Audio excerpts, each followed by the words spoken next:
بسم اللہ الرحمن الرحیم۔ قابل قدر محترم ناظرین، سامعین حضرات، آج ہم اس ویڈیو میں یہ بتلائیں گے، یہ ذکر کریں گے کہ نماز عید الاضحیٰ کے بعد، عید الاضحیٰ کی نماز کے بعد تکبیر تشریق زور سے پڑھنے واجب ہے یا نہیں، اس کے بارے میں شریعت کا کیا حکم ہے۔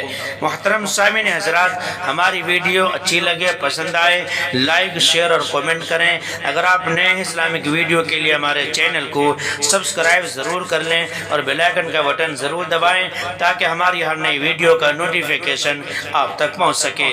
تو چلیے عرض کرتے ہیں کہ عید الاضحیٰ کی نماز کے بعد بالجہر زور سے تکبیر تشریق پڑھنے واجب ہے یا نہیں، اس کے بارے میں شریعت کا کیا حکم ہے۔ محترم سامعین حضرات، عید الاضحیٰ کی نماز کے بعد بالجہر زور سے تکبیر تشریق پڑھنا بالاتفاق ثابت اور جائز ہے۔ البتہ وجوب و استحباب میں اختلاف ہے، لیکن قول وجوب راجح ہے۔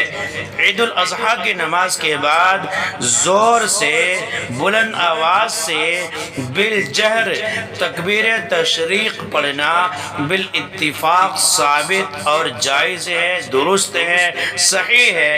البتہ وجوب و استحباب میں اختلاف ہے، لیکن قول وجوب راجح ہے۔